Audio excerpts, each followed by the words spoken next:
I started thinking that, Ken had to listen to us a lot in his last 6 months or whatever it was, right? And he just had to sit there and listen.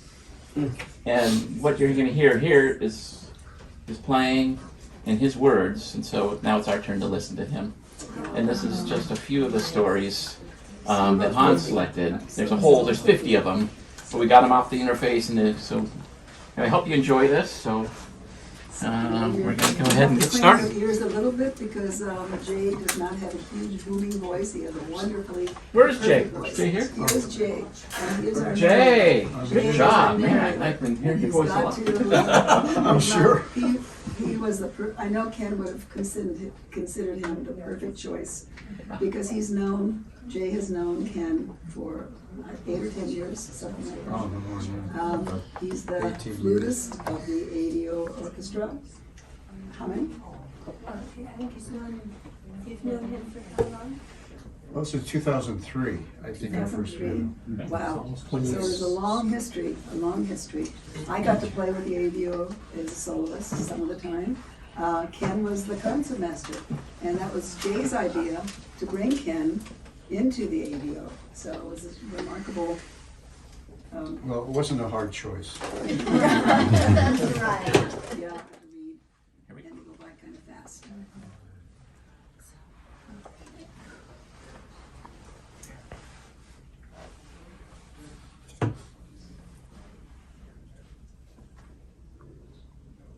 And these are Ken's words.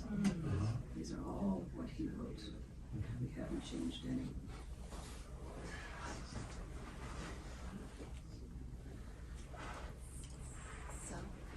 I recently found out that this piece actually is a second slow movement of an early string quartet by Dvorak that failed.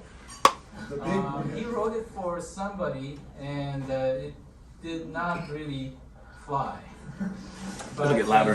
I guess he liked this melody so much that he took that melody, made it into a piece for violin and piano. And now there's a version for an orchestra.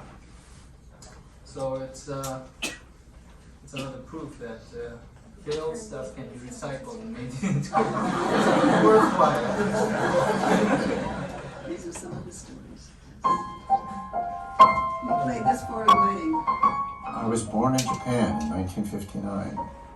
When I was 1 year old, my family moved to Bangkok, Thailand. Soji was born there 2 years later in 1962. My parents told me in later years that life back then was the most extravagant.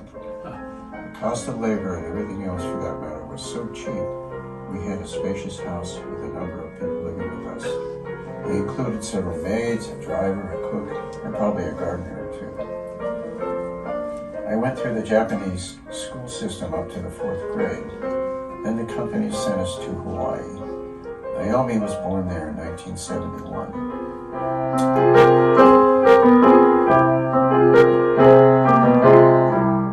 We were there for about 3 years.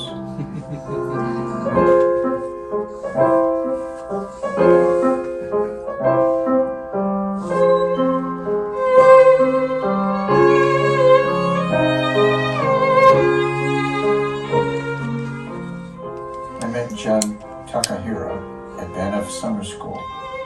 He was studying with William Primrose at the time. Before I even got to Banff, Mr. Primrose described him as a genius class talent.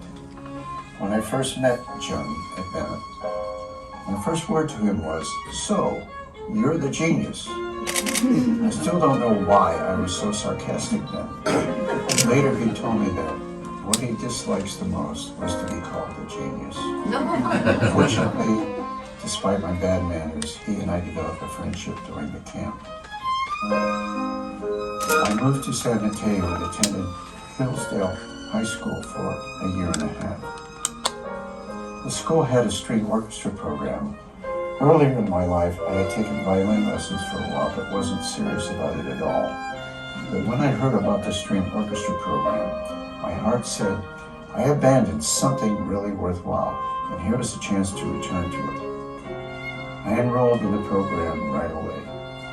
The instructor, Lawrence Short, was a warm and encouraging man, and I actually enjoyed playing the violin.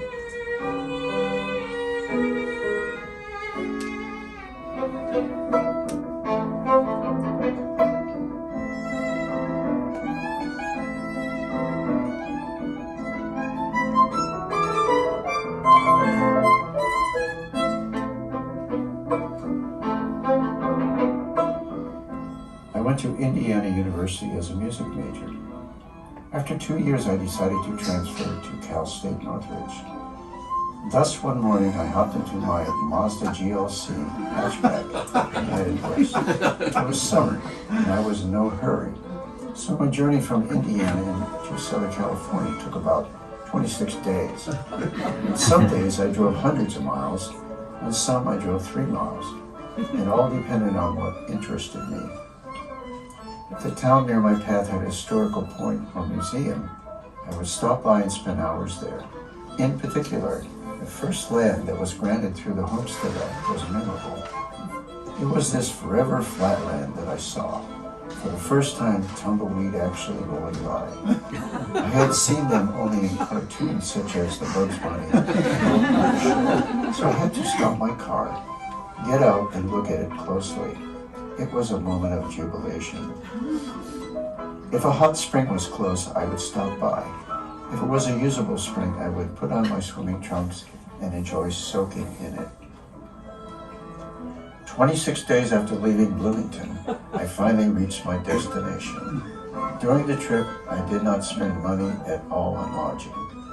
I either slept in my car or laid a sleeping bag down and slept on the ground. It was a fun journey with one regret. I wish I had someone with whom to share the beauty I saw along the way.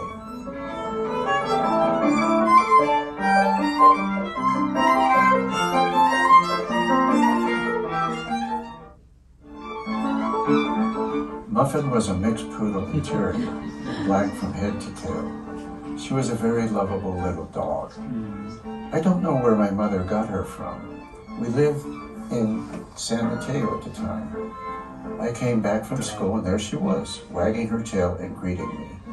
That was love at first sight for me. In the next dozen or so years, she moved with us to Darien, Connecticut, and then back to California.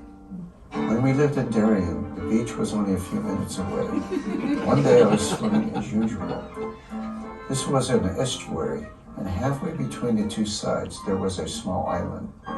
I used to swim to it and back. At some point, I turned around to see how far it was from the shore and saw Muffin's little head bobbing between the waves, trying to catch up with me. We safely made it to the other side and back. One windy day, we found a baby squirrel in the driveway. It must have fallen out of the nest in the swaying tree. It was so young it barely had fur. Left alone, it would certainly die of hunger or become a meal for a hungry predator. I brought it inside and made a comfortable nest for him. I fed him often, and he started gaining weight and strength. He also grew fur and began to look like a squirrel. Once he could run around, he was curious about everything. Sometimes I had a hard time finding him, but he always came back to his nest. A few months later, he had grown into a good-looking young man. Oops, I meant a squirrel. I decided that it was time for him to leave the nest and conquer the world. One morning, I took him outside and let him go.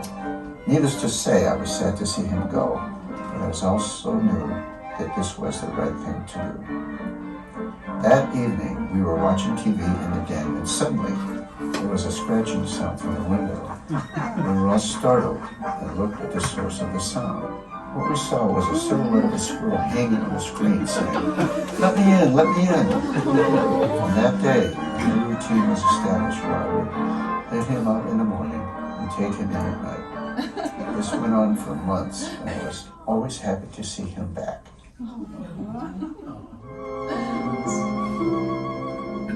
Pancake was our official Sunday breakfast. Even after I got married, I tried to carry on this tradition. My favorite ingredient was blueberries or peaches when available. When Soji and I were growing up, we would ask Dad to pour the syrup on the pancakes. He would preface by saying, "I'm not going to put too much on." While drizzling the syrup, though, he would always pretend that his hand was suddenly and inexplicably paralyzed. Oh, my hand is frozen. He would end up with more syrup than he had promised. We'd laugh with delight. That was our Sunday morning ritual.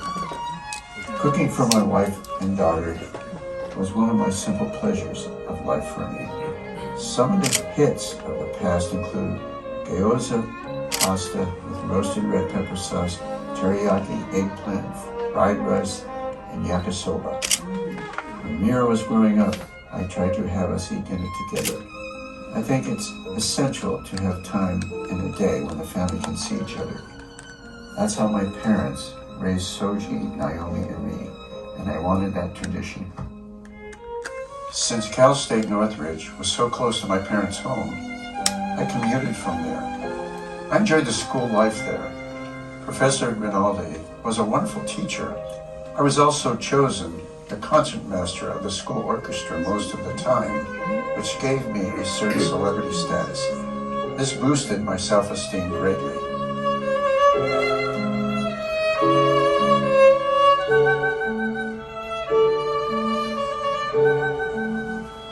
Tom Sharp and I were roommates in Eugene, Oregon. He was an easygoing guy who loved to joke around. In one of their earliest dates, Michi, his future wife, brought with her a Japanese friend. Before going out on a date with the two Japanese girls, Tom asked me how to say a certain phrase in Japanese. Dining at a restaurant. In Japanese, he asked, "What color underwear do you like?"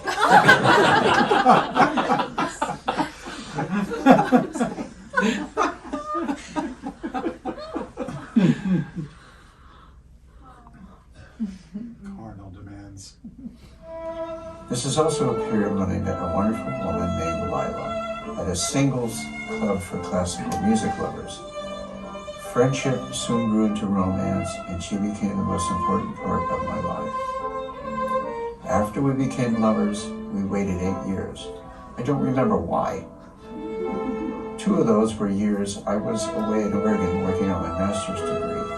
When I returned, I think I was staying with my parents first, but eventually moved in with Lila and Mira. I think my dad saw it as immoral. He was not happy with me living with a woman without marrying her. Moreover, this woman was 15 years older than I, a divorcee, and had 2 children. I'm surprised now that he, a man from old Japan, tolerated this for so long. Toward the end of the 7th year, Mira nudged me and said, "Ken, you got to propose to Mom this winter." For the year end, Mira, Lila, and I spent a couple of days in Cambria. At dinner at a nice restaurant, I finally proposed marriage to Lila, and she accepted it. On July 17, 1994, Lila and I were married. Not only did I have a wife, I instantly had a beautiful daughter and son.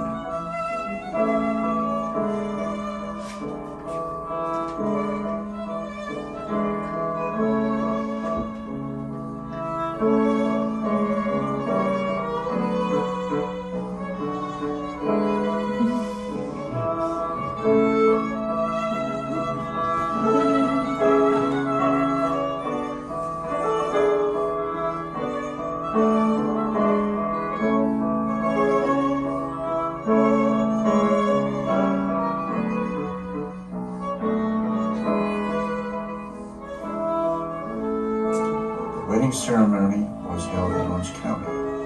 Of course, the parents of both sides came to celebrate our union. This was the only time the 2 sets of parents met each other.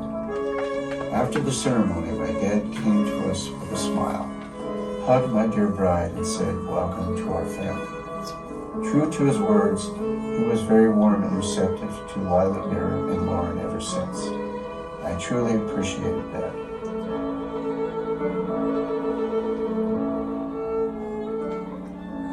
All I can say is my parents have been just fantastic.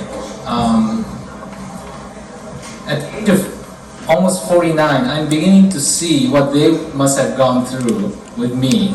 And I'm sure you've heard this over and over from people who grew up, and I'm going through the same thing.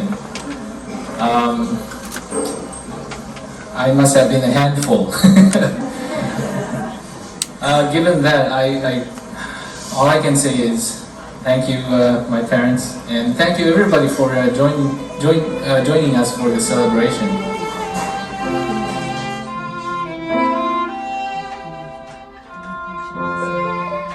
Years ago, when I was attending Cal State Northridge, I took a class called something like Marriage and Family. At one point, the instructor asked the class what our goals in life were. My answer was to make a woman happy. Using that as the criterion, I am happy with my life. Not only did I make a woman, my wife, happy, I had a family and we raised a fabulous daughter and son. Sure, there were things I would have liked to do. I was on the verge of a great improvement in my violin playing. I wish I could build and live in a geodesic dome house. I wish I had a dog in my life again. But compared to the first achievement, these are less important.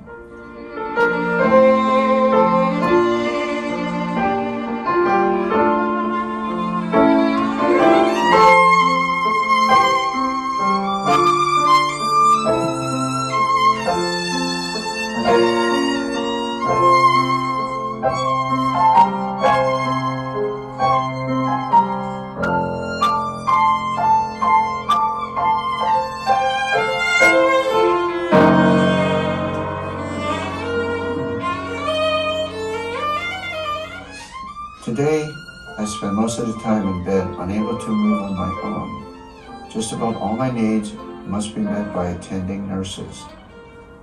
But I am also surrounded by love from my wife, daughter, my brother, and his wife, and many others.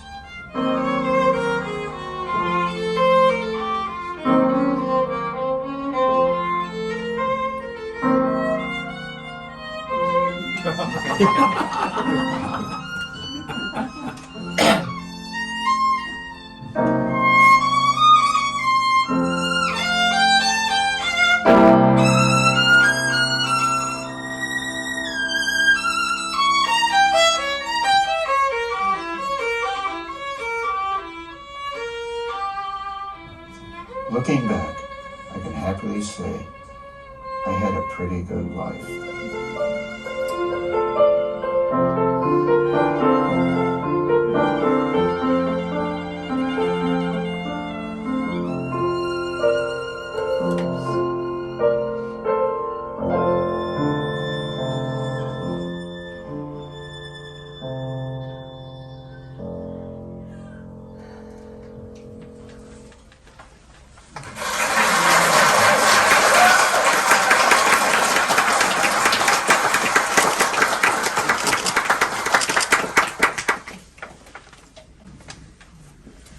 I can't watch that without being very emotional. Beautifully done. Thank you so much, Jay. Absolutely You beautiful. spoke We're so pretty good. meaningfully. You guys did a And, great job. and Bill, for bringing this together. Where are you, Bill? For Hans, it's not here, but Yeah, I Hans, was gonna I'm say, where's sorry, Hans? isn't here, but oh my gosh, what magic he put together. That was beautiful. It was really beautiful. yeah. And at one point, he was going to use other music, and I guess he had some words with us. It's going to be just us. And I was worried about it. I thought, oh, it's maybe it'll be all sounding the same or something, but it really was the way it Yeah. had to be. And it was just beautiful playing throughout. Yeah, I explained to Hans, because he had a different idea of the music. He thought he would just have random music. And I said, you don't understand, we're musicians. We're musicians, we live music. And music is our bond. It's what ties us together. So it has to be the right music. It has to be us playing it. beautiful, and it was. We have many recordings and videos, not as many as I wish, but we have some. And Hans really wove this whole thing together. Amazing job. It was so beautiful. I can tell you this story real quick. Tell us. My older brother, who passed away surfing in 2011, he was a real rock and roller like me too. And he heard Ken play a few times at some functions. And he goes, "He's like the Jimi Hendrix of the violin." That's my brother's picture. Yeah. He was the surfer dude, right? Yeah. Yeah. And he was the one who photographed our AVO concerts. Yeah. We had trade-off. My brother, well, we're all surfers, but he said, "Okay, you videotape me surfing and I'll videotape your concerts." Of course, you could hear him in the video stamping his foot. Scott, quit doing that. Yeah, at some point he started me because he started walking up in the middle of my cadenza. And I thought that totally distracted me. Walking up. He's just a surfer, it's a surfer mentality. Yeah, his camera didn't always look at, Yeah. where we were actually supposed to be looking. Yeah, well, that's my fault. They maybe didn't show him. Well, I mean, he did what he did, and I was. Otherwise, we wouldn't have anything. Yeah, I mean, so grateful. So he wasn't a pro, but he did, it was with his heart, and he did it really well. And I'm very grateful. And the recording was done professionally in the auditorium. Yeah. The microphones came down from the ceiling. So the recordings I have on lots of CDs and stuff, which we have a couple here, was recorded really professionally. I mean, I've heard the same music on the classical channel, and I prefer our orchestra. Yeah. I mean, I'm not kidding you. We Yeah, had more we have energy some or something. DVDs. In fact, we have them here, a few of them, DVDs of the AVO. But what I do want to do is we also have some speeches, some eulogies that are going to be spoken by Mira and by, where's Tom? I don't see Tom. There's Tom and Shoji, who's over there, and Naomi, who's over here, and me, and I can't remember if there's anybody else that we have speaking. But for that, I think we're gonna go outside because the mic is outside. There's a big circle out there.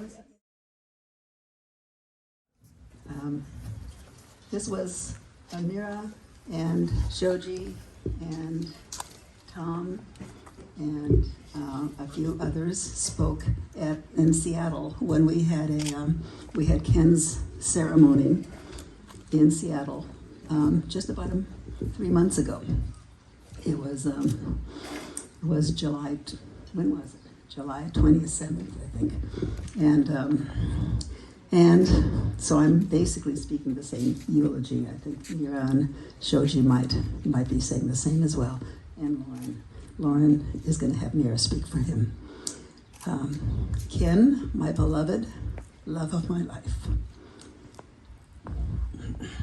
I met the love of my life, my beloved Ken, my life's partner, at a singles concert at a private home in Sherman Oaks, California, when I was going through a most difficult time in my life after a divorce following 20 years of marriage.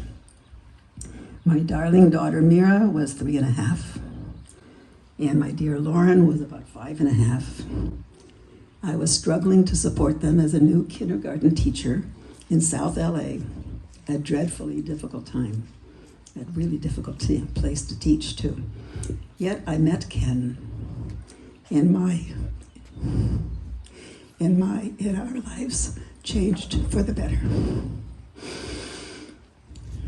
That concert was almost funny. Everyone else was white-haired and elderly, except for Ken and me. Some were in walkers, had oxygen. It was really, really strange. It was not what I expected at all to see for a singles concert. I almost left then, but stayed for the concert. And I'm so glad I did. It really changed my whole life. At intermission, Ken pushed through the crowd around me and introduced himself. He was just 28, and a very young 28 at that, and while I was 15 years older. I first thought he was charming, but way too young and innocent, and not mature enough for me. However, we started meeting, to going bicycling, to going hiking, to going attending concerts, and to start to play and perform music together. We gradually became lovers, despite my misgivings about our age difference.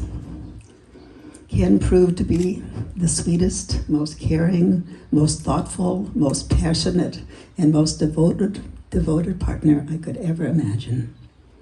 Helpful, he was always helpful. Kind, loving, playful, and funny. In every way, it was impossible not to love him.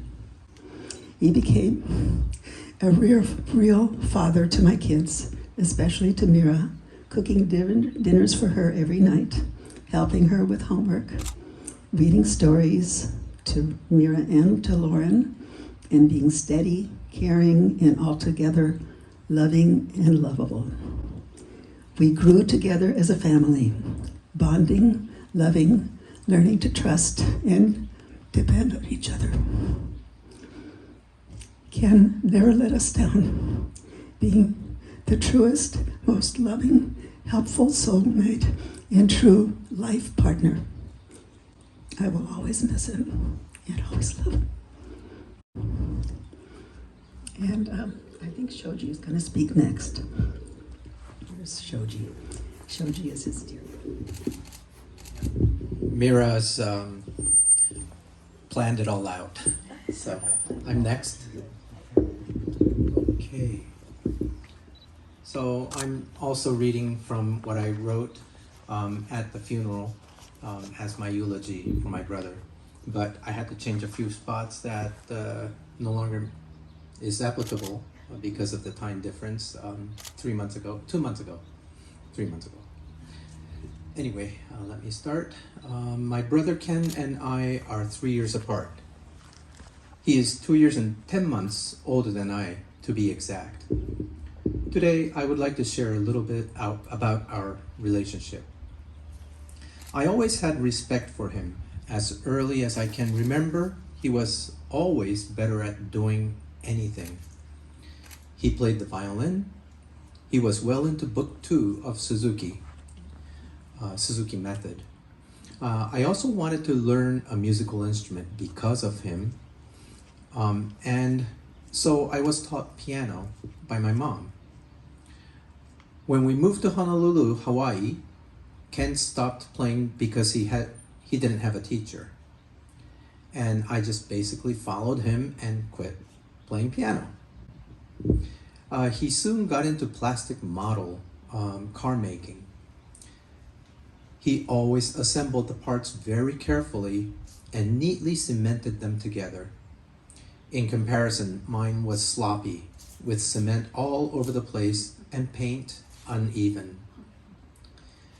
He drew sketches of cars parked outside in pencil.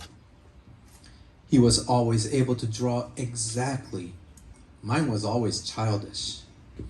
He got into electronics and understood how to assemble radios or Morse code emitter out of transformers, transistors, capacitors, resistors, and diodes. I understood none of it, but he fascinated me with everything he made. We would get into fights, but he always was stronger, and I was always the first to cry and ran for Mama. This happened on a daily basis. We must have exhausted Mom. He always bossed me around. If I didn't do what he wanted me to do, he would threaten that he would tell his friends and my friends alike not to play with me. I always gave in and obeyed him. Our sister Naomi was born 4 months before our return to Japan from Hawaii. When we returned to Japan, the relationship with my brother had changed somewhat. I don't quite remember if Ken had lived with us at that time in Tokyo, or if he had already been designated to live with my uncle in Yokosuka, near Yokohama. I have very little recollection of him during this time. Then a year and a half later, we moved to San Mateo, California, without Ken. He was at an age where he couldn't afford to fall behind on studies in the Japanese education system. Then a year had passed, and Ken returned to live with our family when Dad knew we would not be moving back to Japan anytime soon. I remember meeting him for the first time in at least a year, if not 2 years, with a weird feeling of shyness, of seeing someone you wanted to see but unsure of how exactly to behave. Eventually, it became more natural, but the old relationship of constant fights and being bullied was replaced with a bit more reserved, grown-up friendship and of respect. He had always had a soft spot for injured animals. One day he found an injured baby sparrow. We soaked soft bread in milk and fed it. I don't remember if we let it out and it was when it was healed and it flew off, or if it had died. One day during a storm, my brother found an injured baby squirrel, which we saw earlier. We nursed it back to health, and it ended up becoming really tame. It would eat nuts out of our hands. It would climb on top of Ken's shoulders. We let it out of the cage, and it would always come back. One day, it crawled back to us and collapsed and died. We presume it bit into a cake of rat poison that our neighbor had set. We buried it in a part of the backyard. This caring feeling for animals in need never left him the rest of his life. He cared for all living creatures. If he finds a stray dog or cat, he would make the effort to feed it and find a caring home for it. He would be loath to even kill a spider inside the house. Instead, he would gently capture it underneath a cup, slide a cardboard or a piece of paper underneath, then take it outside and release it. When he started to do the same for roaches, I thought he had gone too far. But that's how he was with all living things. He was a workaholic. He worked as IT support for hundreds of users at the company he worked for and cared that everyone's problems were fixed. ALS ravaged Ken very quickly.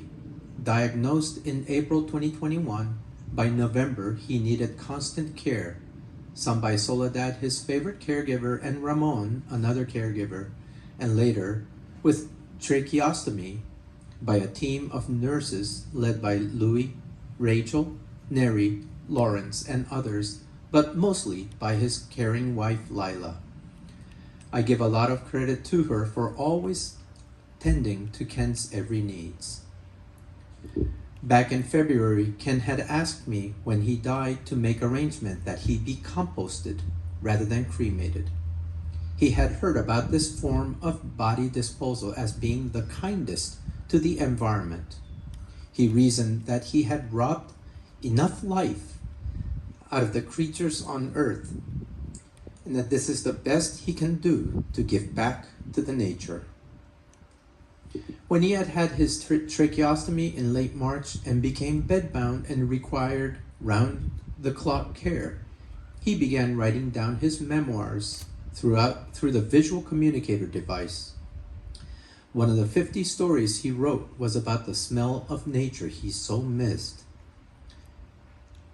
He talked about how wonderful it would be for his composted self to be the nutrient for alyssum on the ground in a forest.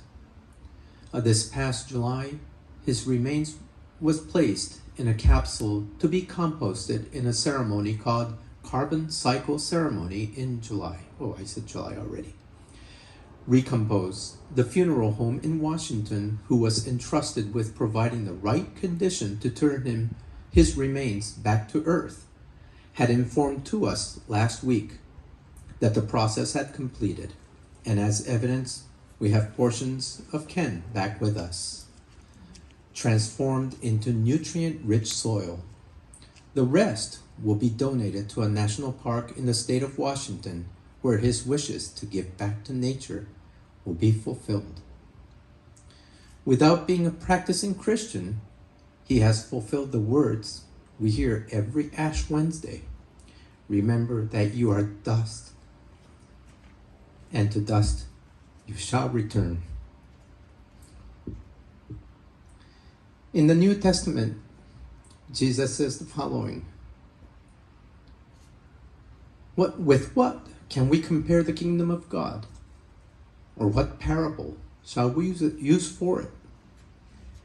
It is like a grain of mustard seed, which when sown on the ground is the smallest of all the seeds on earth.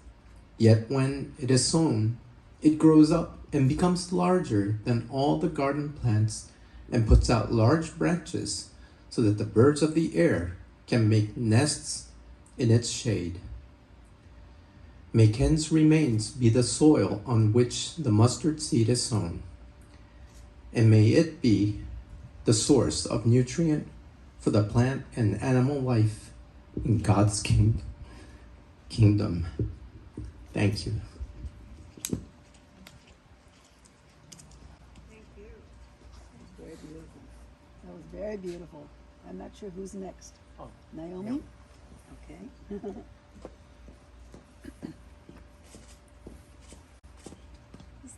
I'm so grateful that Shoji and Naomi were both able to. I'm so grateful that both Shoji and Naomi are able to speak about Ken so beautifully. Thank you, Shoji. And now it's Naomi's turn. It's right behind you.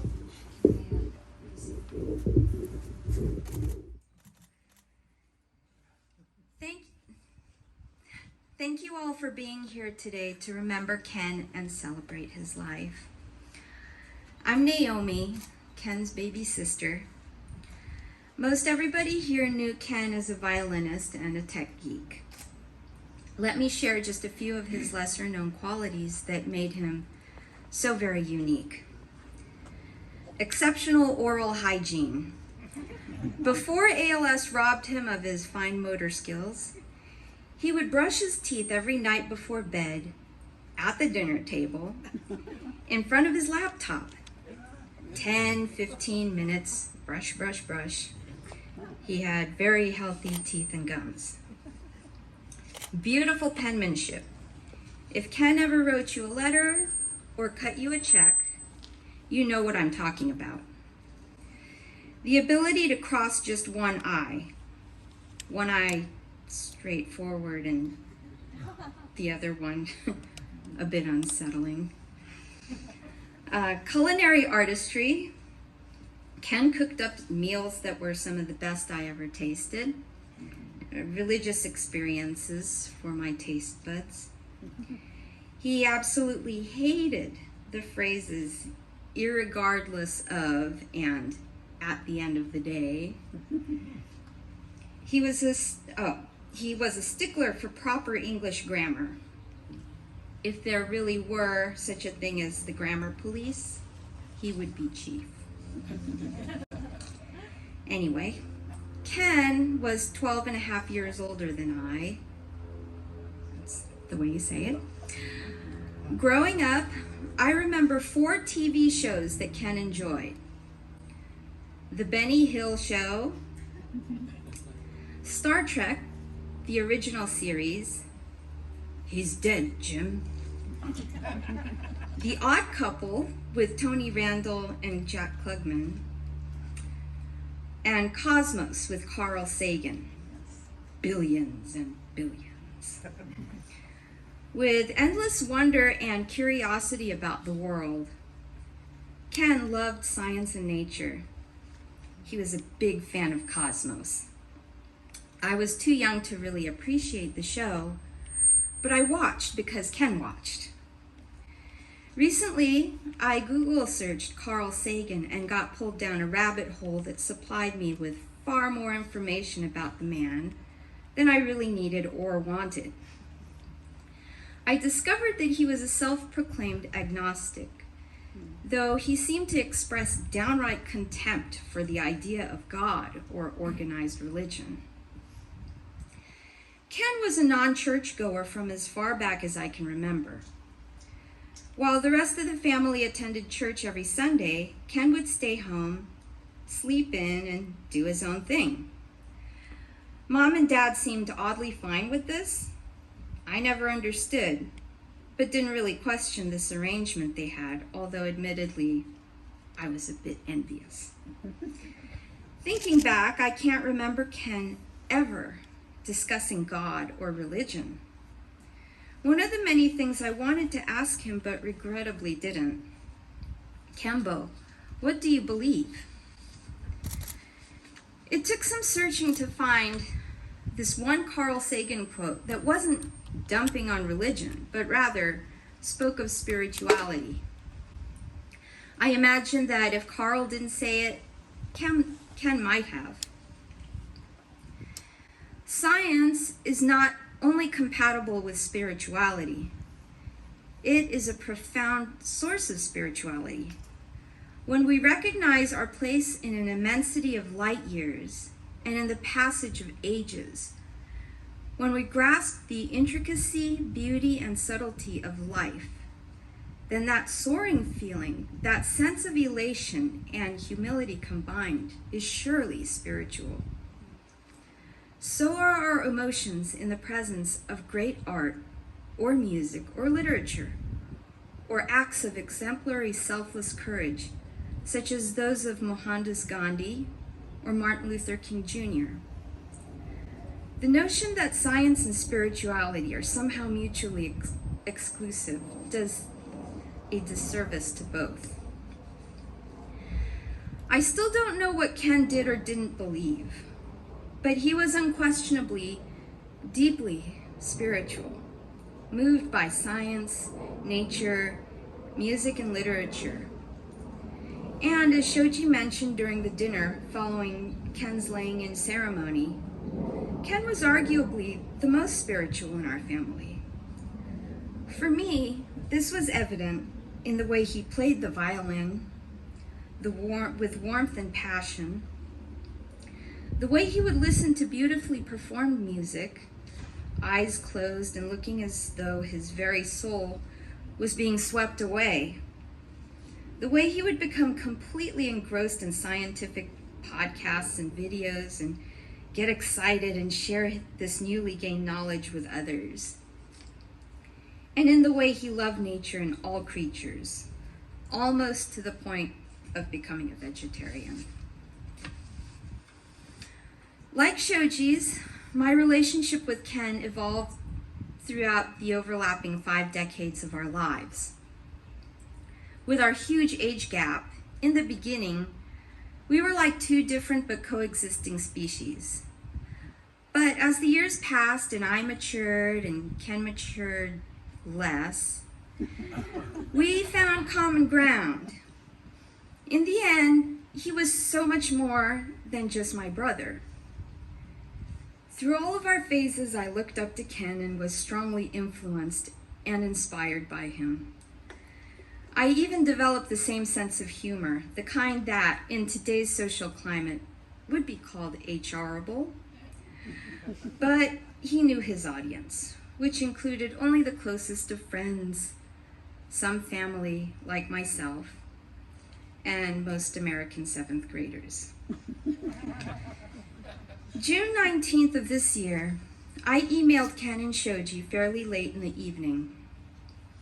Kembo, Shoji, I almost forgot. Happy Father's Day. And I hope Dad's living it up on the other side, knowing how grateful we are that he gave us a pretty good life. To my surprise, only an hour later, Ken replied, yes, we all had good lives, thanks to Dad and Mom. I'm also grateful that they gave me you two for my brother and sister. My heart dropped. Ken and Shoji and I never expressed such heartfelt, sentimental things to each other. This felt too much like goodbye, and I wasn't prepared to lose my dear brother and friend. It took me a full day to come up with my response. Hey, yamero! Don't make me cry. Followed by a sobbing emoji. And this was the last email exchange that I had with Ken. I watched an anime film called Hotaru no Haka, or Grave of the Fireflies. If you've never seen it, don't. Unless you're prepared to be traumatized for life. Sorry if I'm spoiling it for you. The story is about a 14-year-old boy, Seita, and his 4-year-old little sister, Setsuko, trying to survive after a devastating firebombing in Kobe that took place nearing the end of World War II. Although they escaped unharmed, their home was destroyed and their mother suffered severe burns, to which she succumbed days later. Seita made it his mission to keep his little sister alive by any means necessary, while at the same time tried to preserve what he could of her childhood and distract her from the despair and hopelessness of their situation. As I watched this movie, I couldn't help but think that Ken, or Shoji for that matter, would have done the same for me as Seita did for his little sister. If I could change my reply in that last email, my final words to Ken would have been Setsuko's. Nii-chan, ooki ni. The world has been Kenless for 2 months and 24 days. Ken's passing left a huge dark void in my life, like a deep crater formed by the devastating impact of some massive, merciless space object. In these last 2 months and 24 days, I've come to realize and accept that all the tears in the world will do nothing to fill this emptiness. But the memories will. Not only mine, but the memories of Ken, shared with me by others that knew and loved him. Little by little, with each new thing I learn about this extraordinary person I'd known all of my life, and with each precious moment that I myself recall from our 50 years together on this journey, this crater collects a little something beautiful and meaningful. In time, the darkness of his absence will be completely buried under the mountain of cherished memories, and the void will be no more. It no longer matters to me what Ken did or didn't believe, where he is now. He knows. I know that when my time here is over, I will see him again. He may greet me by singing the theme of The Odd Couple. Maybe not. But I know that he will be the first to make me laugh. Kenbo, 私を可愛がってくれてありがとう。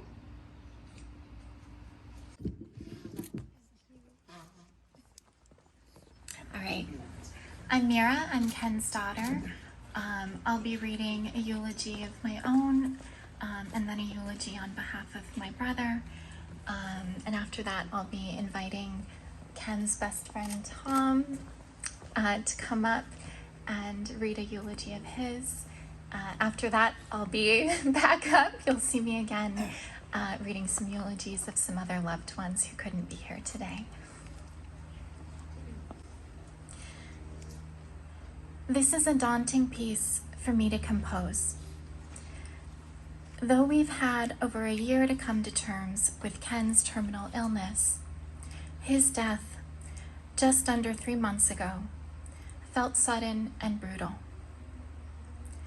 I am still reeling from the shock of it.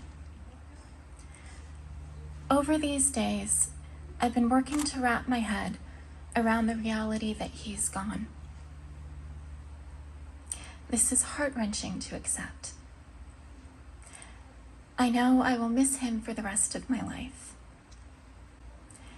Ken entered my life in the immediate wake of my parents' separation when I was just 4 years old, maybe 3.5. I initially felt angry and skeptical towards this strange interloper who was standing in the place of my father. But I would spend a lifetime growing to love and appreciate him. Ken liked me from the start, but it took him time too to warm up to the role of father.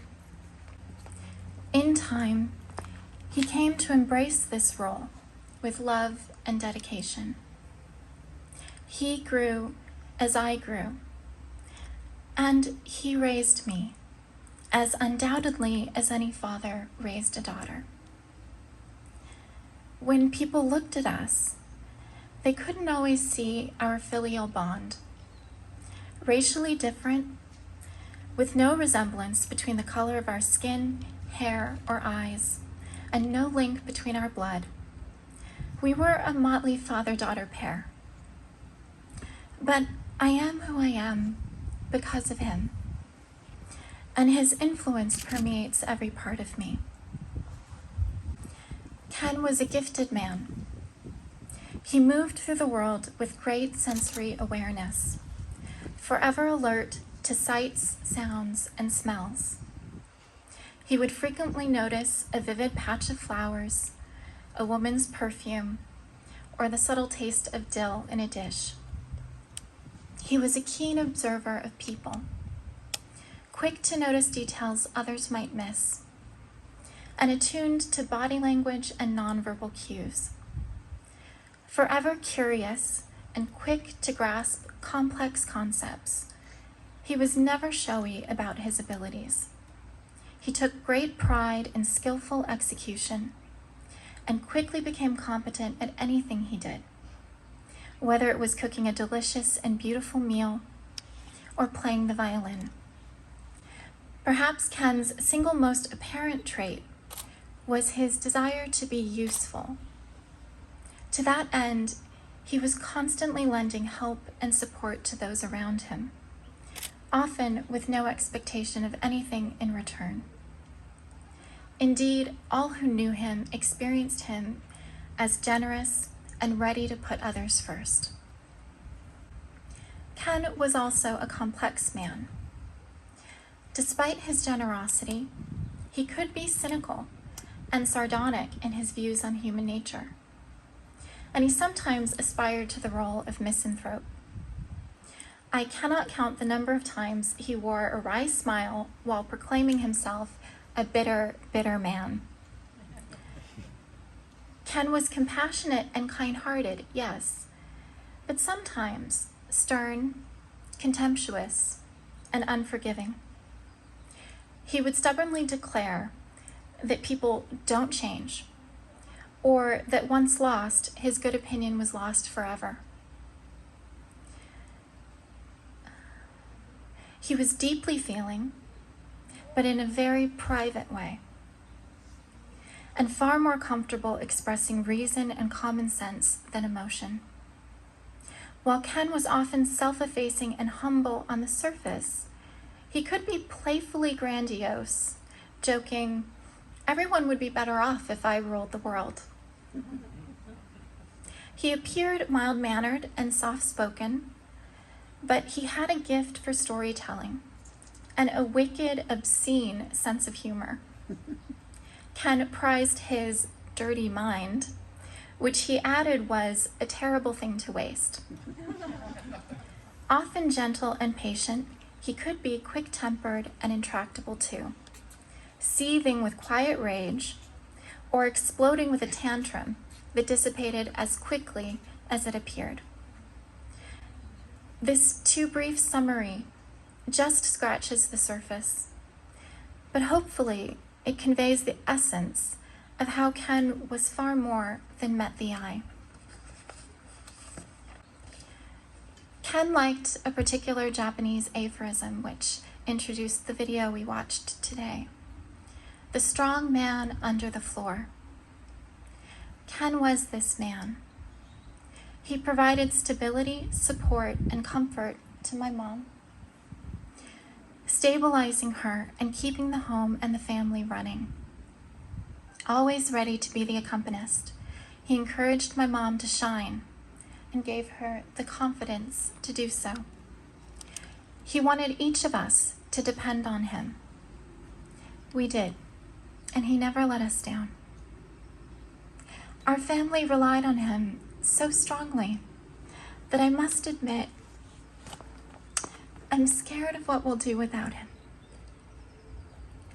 What's to be done when your floor drops out from under you? His absence necessitates that each of us must learn to ask more of ourselves. Minutes after Ken was diagnosed with ALS on April 20th, 2021, I asked him, "How are you?" He responded, "Well, at least I can plan." Ever pragmatic, he found comfort in being able to prepare for death. Still, it was heartbreaking, witnessing him becoming increasingly caged within his own body. Experiencing how shackled he had become, I take a modicum of comfort in knowing he has shuffled off this mortal coil. Ken regularly told me, "I'm not afraid to die. I just don't want to suffer on my way out." While we can't know for certain, we believe he died of cardiac arrest in his sleep in the early hours of Friday the 8th of July. If this is the case, we can take comfort knowing he had the death he wanted. It is trite but true to say, I wish we had more time. I feel angry at how Ken and we all have been deprived of many more years together. I had dreams of him one day walking me down the aisle, becoming a grandfather, growing old, with my care and support to aid him. Nothing undoes his untimely loss. But in the face of loss that can only be mourned, I feel gratitude. The psychologist Irvin Yalom writes that one of the greatest gifts a parent can give their child is to model how to die with equanimity.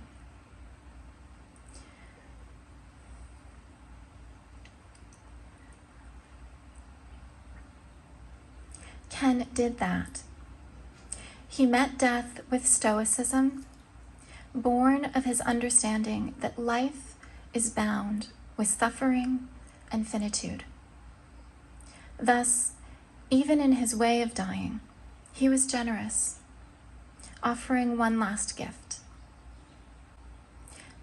Thank you, Ken, for modeling how to meet the dying of the light. I remain your loving daughter, and I will carry you with me always, in my mind and in my heart.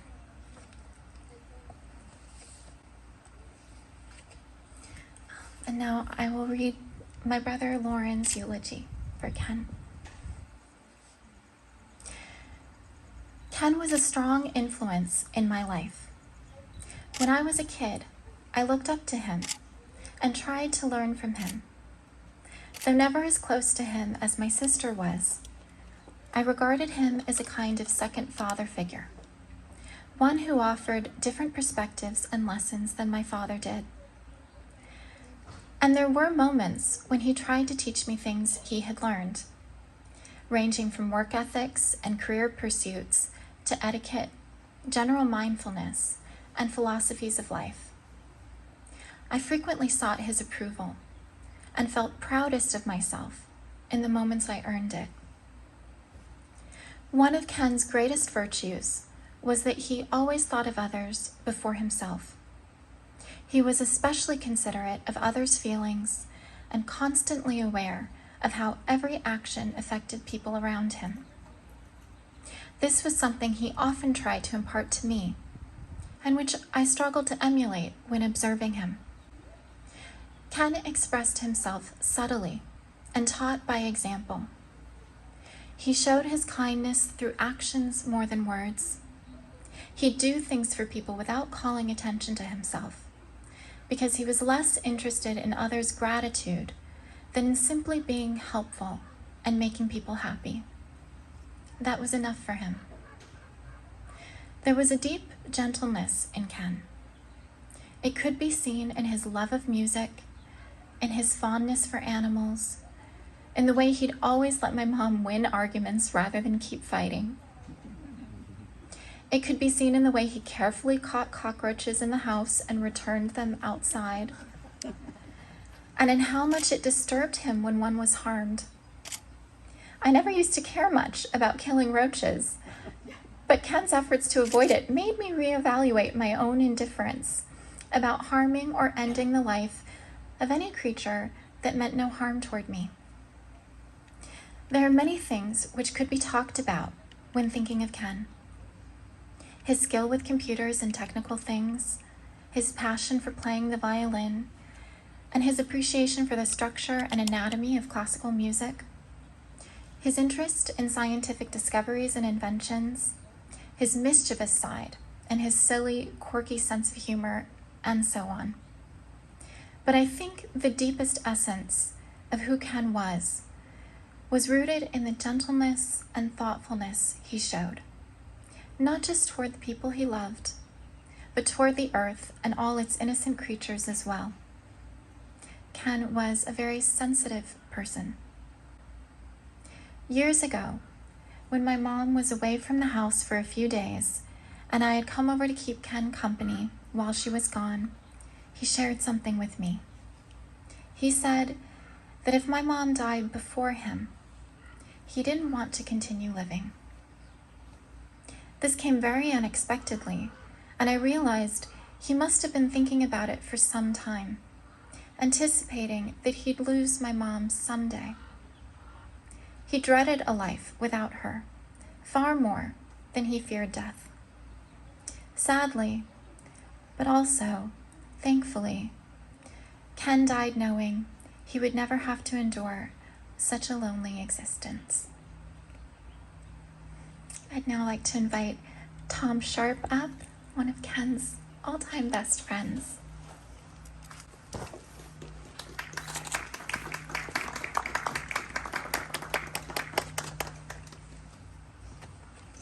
Well, I wanted to first say thank you so much to Bob and Jay for the video. Thought it was a great introduction, the way you said to listen to Ken. And I already blew my first joke because I wanted you to say your right names, right? Bill and Jay? Yeah. I would have responded, yeah, like I said, Bill and Jay. But I'll coach you some more next time. But that was, it's hard to follow that. That was really worthwhile listening to what Ken had to tell us. So I'm going to repeat what I said at the funeral ceremony, and then after that, if there's time, I might go rogue and add a few other additional comments, or you might just want me to sit down. We'll see. In the 90s, Tom Cruise and Renee Zellweger starred in the movie Jerry Maguire. At the end of the movie, she tells him, "You had me at hello." Ken and I had a similar moment when we first met. It's when I asked him, "How do you say panty in Japanese?" Somehow that just galvanized a bond between two like-minded, and in that setting, older gentlemen, navigating the difficulties of college, constantly being distracted by examples of youthful femininity. It was a perilous tour of duty that Ken actually excelled at. Ken and I were introduced to each other purely by coincidence when I rented a room that became available in the quad where he was living. Back then, you didn't have to talk to Ken very long before you heard the name Lila. Most guys have selective hearing, but I'm also blessed with selective intelligence. I'm intelligent when it comes to a few things, but I'm barren when it comes to social intelligence, reading people and situations. But even I could tell that Ken was smitten.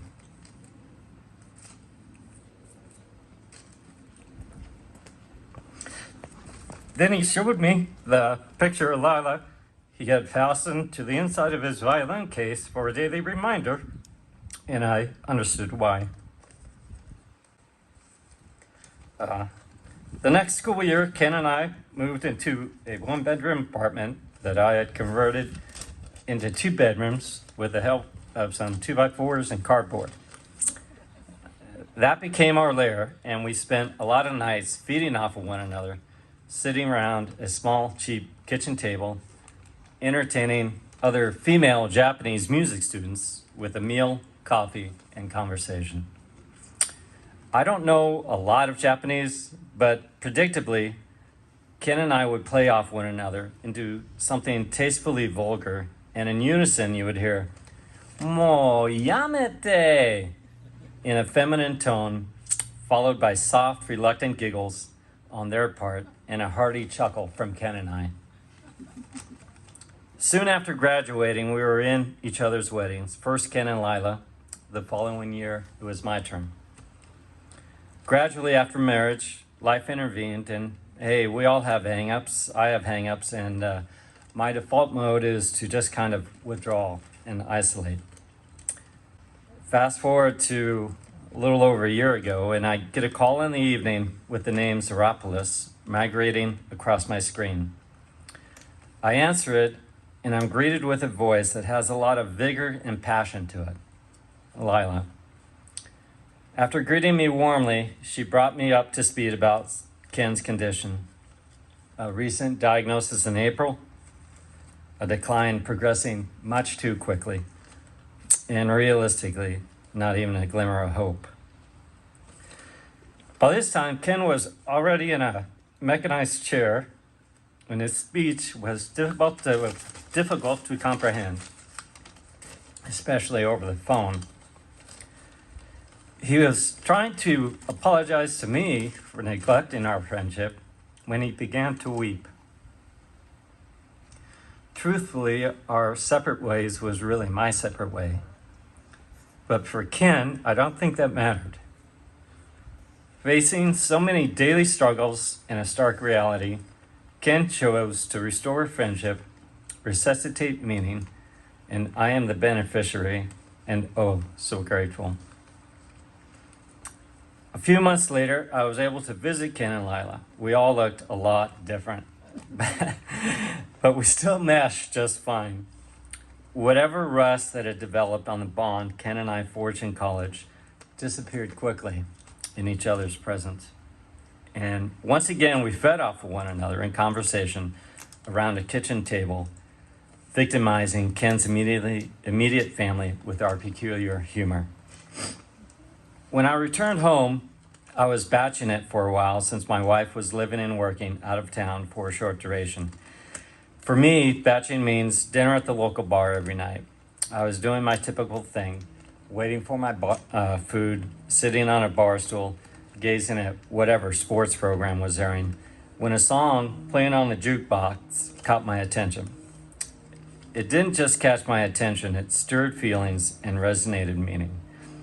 I didn't recognize it, so I asked someone and found out it was a cover of The Sound of Silence by the band Disturbed. Disturbed, they're a heavy metal band. I don't listen to heavy metal. I didn't even know they existed. When I got home that evening, I YouTubed their video probably about 20 times in a row and became quite familiar with the lyrics as well.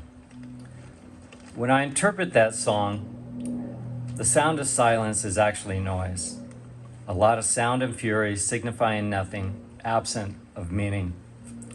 The lyrics to that song are powerful. They grab you at the onset with, "Hello darkness, my old friend, I've come to talk to you again," and continue throughout with familiar phrases like, "Silence like a cancer grows," people talking without speaking, people hearing without listening.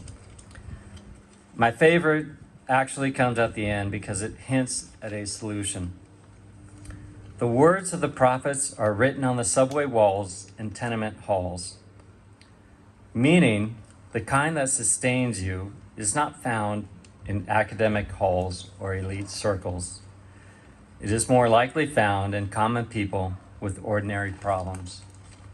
A man or a woman trying to catch a ride, to catch a break, to pay rent. It's reuniting with an old dear friend,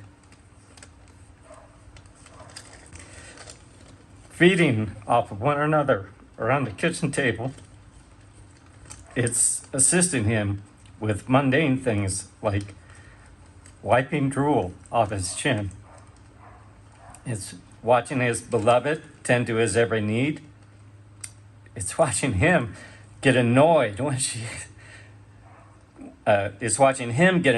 she struggles to properly execute the functions on his mechanical chair until he says, "Why do I always have to tell you?" And then they both start to giggle.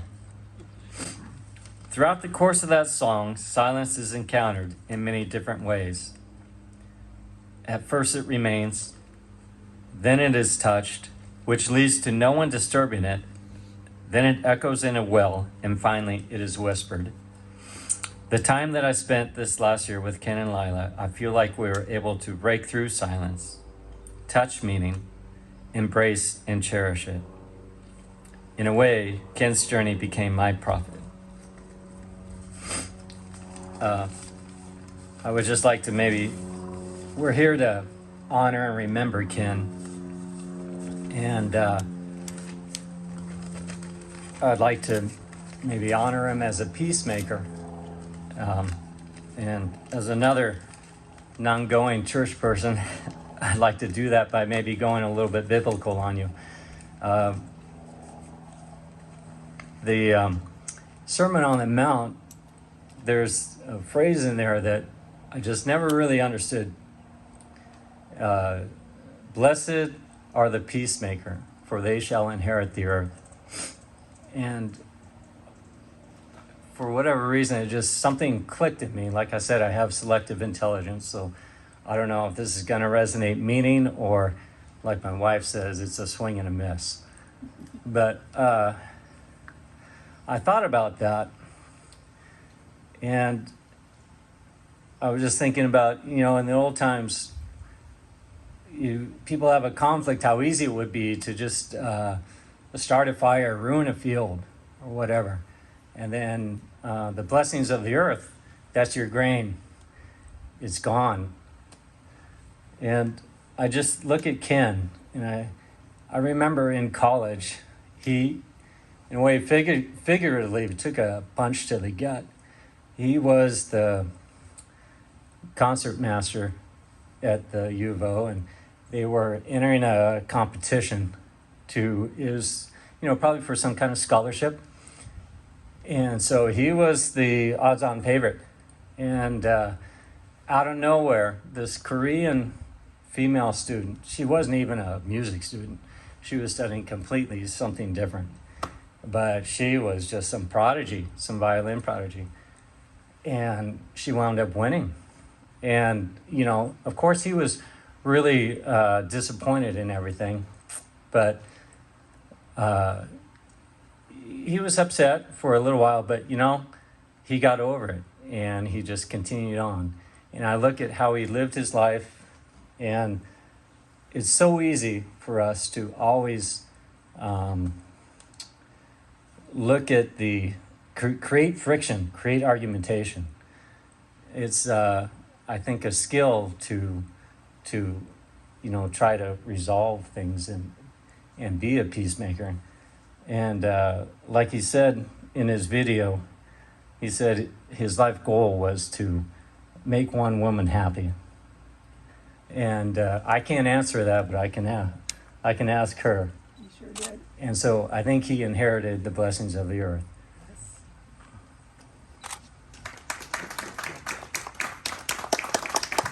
Thank you. Yes, you did. getting a resounding yes over here. So this is Tom, and I'll be reading in just a moment words from Gabriella, who is another best friend of Ken's.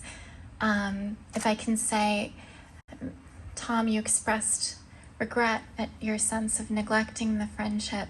I can speak from all of the years that I heard him mention you with such warmth and affection. And really for him, I think his two bosom buddies that he continued to hold through all the years have been Tom and Gabriella, even across time, even across distance, even across absence. And in that way, I am sure he was sincere when he apologized with his own regret at his own sense of not working to put into words how often he thought of you. And I know the same is true for Gabriella. And she writes, she is a dancer who Ken met when he was in college. A flamenco dancer. She writes, "My dearest, lifelong, treasured friend, Ken, after a lifetime of exchanging letters with you, for more than 40 years, I now find myself writing the most difficult letter of all, my final letter to you, to be read at your funeral. Needless to say, my dearest friend, my heart remains shattered and in a million pieces as I mourn your untimely loss. Although we hadn't seen each other during these 40 years until our memorable Zoom meeting on July 7th, the day after my birthday and the evening before you passed, our sweet exchange of cards and letters have sustained and nourished our relationship in a very special and gratifying way for all these wonderful years. I still have and cherish every card, note, letter, and photo that you ever sent me. Our inspiring friendship began in the early 1980s in the Conservatory of Music at SUNY Purchase in Purchase, New York. You were an aspiring violinist and I a budding pianist. We shared many music classes together, and the one that stands out most in my mind was Anthony Newman's Baroque music history class. You and I always sat next to each other on those plush red velvet seats in the recital hall of the music building, as Mr. Newman would lecture us on Bach and the appropriate tempi for his works. He was always in favor of faster tempi. As he spoke, I would often find myself mesmerized by your elegant, cursive, calligraphy-like penmanship, which flowed so fluidly from your hand. You would effortlessly capture all of his words in a fine blue ink on your yellow notepads with never a mistake. Your notes were true works of art. When I complimented you, you would compliment me in return, telling me that my writing looked just like yours. How kind you were, Ken. I quickly learned that everything that you approached in life emanated from your innate sense of grace, beauty, and kindness. You were the owner of an exceptionally magnificent and generous heart, and you didn't think twice to share the best of yourself with all those around you. You were also one of the most peaceful human beings I had ever known. Your peaceful nature, along with your quiet humility, brought a welcome calm to all our exchanges. Throughout our friendship, I never heard you speak anything but the kindest words, with never even a hint of malice toward anyone. You, Ken, were a truly beautiful soul. Some of our greatest memories, outside of SUNY Purchase, were those special occasions when you, your brother Shoji, and your friend June would come and make beautiful music at my parents' home. Not only that, but you would also cook for all of us, introducing us to the exquisite delicacies of Japan. Those were truly the best of times.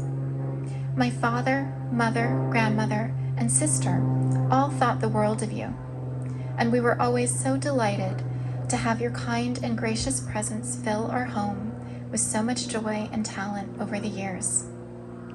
Thank you, Ken, for the precious gift of your friendship, which has enriched my life many times over.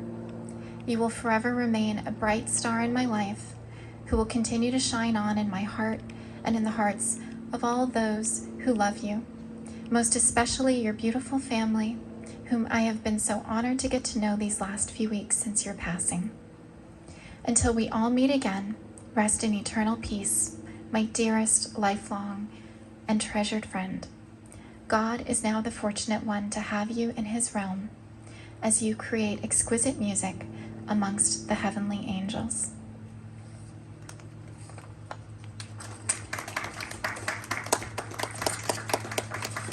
There are two more from my mom's two cousins. First, her cousin Debbie, and second, her cousin Miriam. This is from Debbie Sedgwick. When I heard Ken and Lila exchange their own personal vows at their wedding, I had a feeling this would be a very special union. My impression turned out to be correct.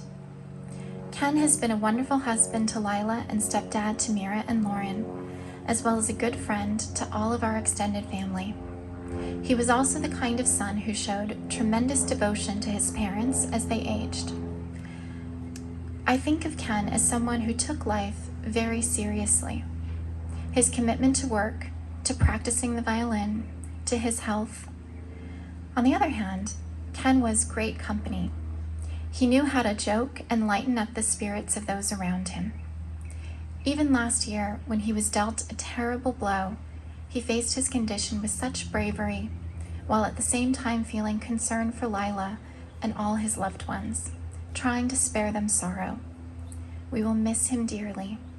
I hope that we can take inspiration in the way he led his life. And lastly, from Miriam Golam. Ken was one of the kindest people I have ever met. He just had this glow about him of love and patience for all, and a wicked sense of humor, expressed with a little grin and chuckle. I first met him shortly before he and Lila married. I couldn't wait to meet the gorgeous man my cousin adored. Meeting all those strange in-laws and their children, he could have been aloof or judgmental, but he embraced all of us warmly and started telling stories. And cooking for us. Ken was a wonderful cook. I still have a couple of his recipes. Their wedding was so beautiful, warm, and filled with music. I remember the three little flower girls, Mira, Luz, and Alexia, gazing down from a balcony and giggling. Children loved Ken. He was infinitely patient with them, and he was so much fun. We went on a camping trip in the Olympic Peninsula, Lila and Ken with Lauren and Mira, and I with my two kids.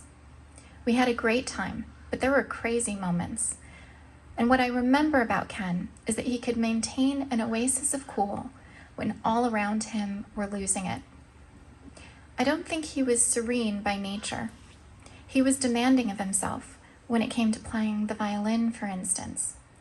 But in the moment, he could radiate serenity for all who needed it. He and Lila had a wonderful marriage. They truly complemented each other. Their love for music, adventure, family, and each other was a lifelong bond. It only strengthened when Ken fell ill. Both of them had superhuman strength and courage during this time. Lila, we are all so grateful to you for being there for him every second. For all of us, it was a blessing and a privilege to have known Ken.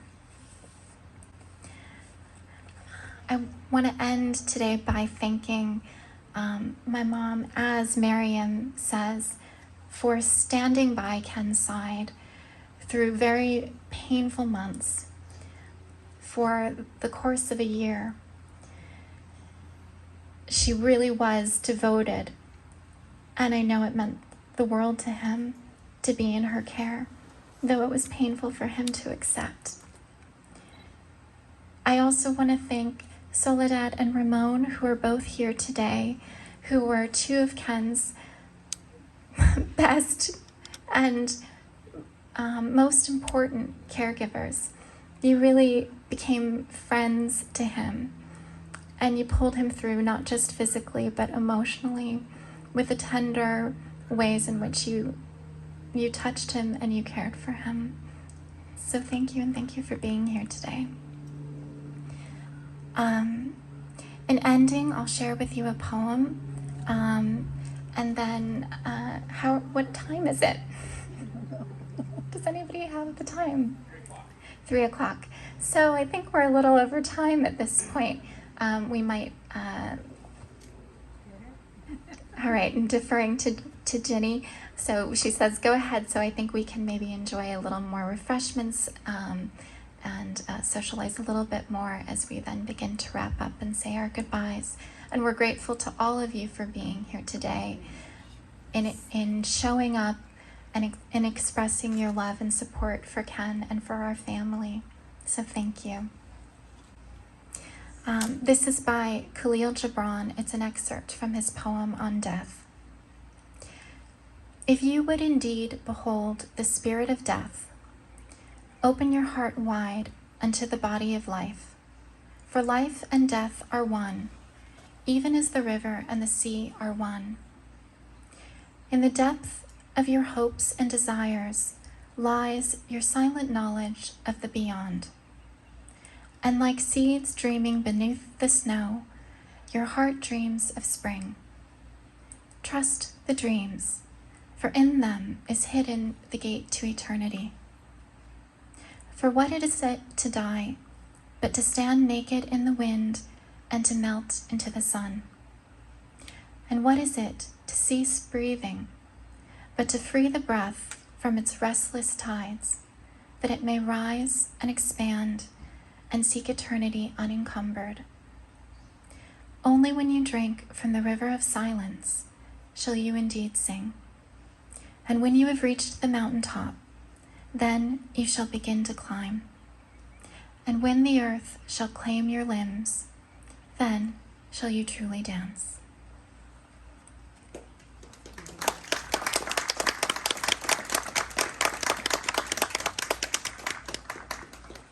Very teary at this point. I am very teary at this point. I'm sorry.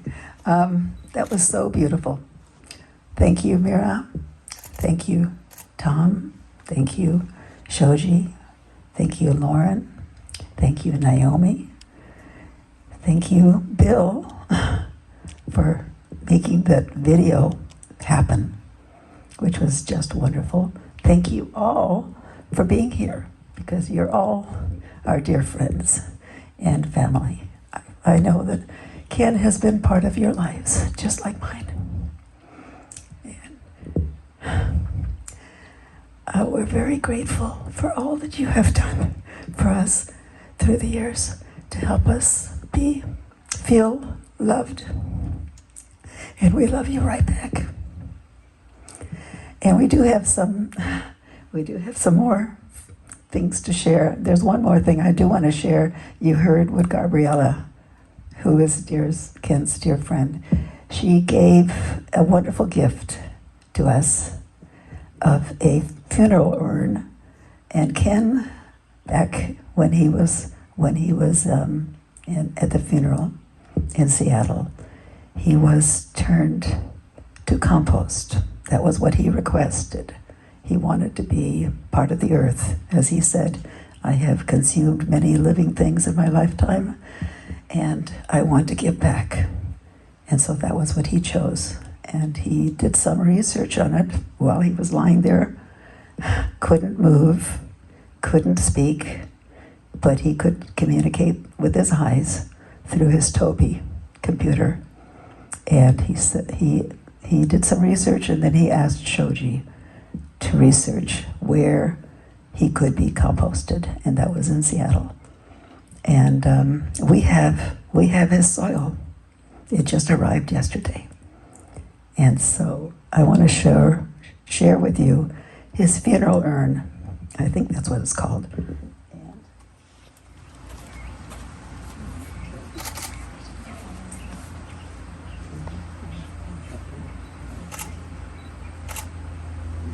See how this opens. It's a violin case, as you can see. It's a violin case that holds beautiful violin. Very beautiful violin. And a bow. I do not know how to play it. I never did. I was no good at violin. Good playing with violin. And inside here is his soil. September 30th was his last day. Where they completed the compost. So we will, I think with some help, possibly from Tom, we will figure out how to put the soil, the compost, into the earth. Thank you all for being here and being our friends and our loved ones. We're more than friends. We're definitely loved ones. And the inscription I want you to come and see, because it's something that Ken had chosen, and it is, yes, and we also have memorial cards. Right. I'll pass them out. Okay, Mira's going to pass out these memorial. Can I have one of them just to explain? These are memorial cards, also a gift from Gabriella, and I didn't even know if there is such a thing. Here's a memorial card, and on it, it has our wedding picture. It also has on the back, in loving memory of Kensuke Mizumoto, or Ken, June 10th, 1959 to July 8th, 2022. And the inscription, I want you to understand the words, because the words came from one of the, Ken and I both loved the music of Brahms. Brahms was one of our favorite composers.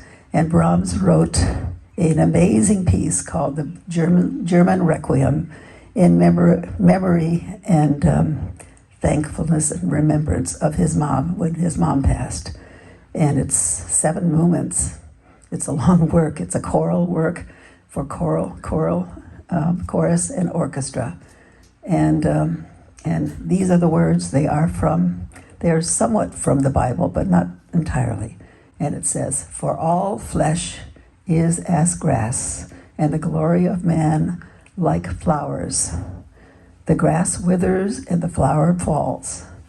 Therefore be patient, dear brothers, for the coming of the Lord. Behold, the husbandman waits for the delicious fruits of the earth, and is patient for it, as he receives the gentle morning and the evening rain that falleth from heaven. You now have sorrow, but I shall see you again, and your heart shall rejoice, and your joy no one shall take from you." I think these words are so beautiful, and Brahms put them to the most beautiful music. So I invite people to listen to the Brahms Requiem and listen for these words. And you'll each have one of these. And I hope you'll come and see the urn. The words on that urn are from a great astrophysicist.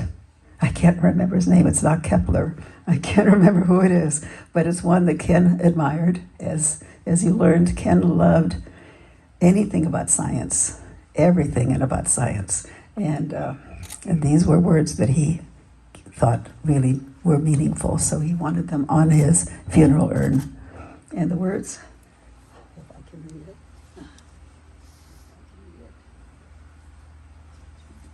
Yeah, if you don't mind holding. Yes, in loving memory, Kensuke Mizumoto, June 10th, 1959 to July 8th, 2022. Here's the words. Although my mind was skybound, the shadow of my body lies here. I think that's pretty extraordinary. So I invite you all to come and see the urn. You have the cards, and we have more refreshments. Thank you all for coming, and this was very special for us too. I want to thank this amazing lady, Ginny, I hope many of you have gotten to know her or are talking with her. She invited us to her gorgeous home, Oh, I love having you here. and she is a gorgeous lady who's got amazing history. Yeah, yeah. Thank you so much for having us. It was beautiful.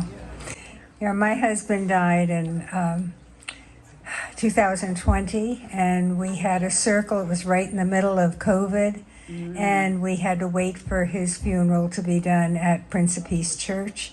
But my kids said, we need to do something right now for all of us, and we have 7 children. And Mark is number 8. Where did he go? Anyway, Right.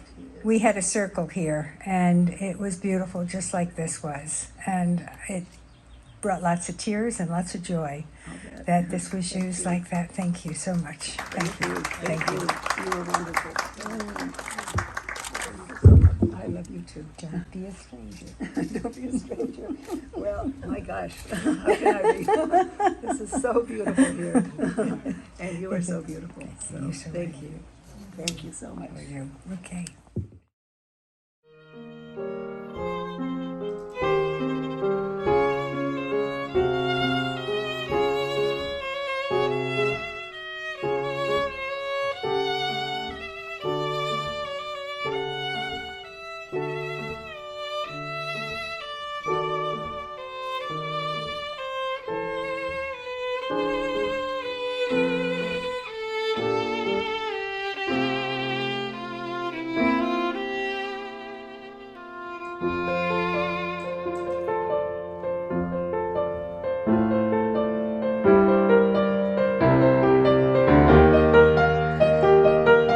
Thank you.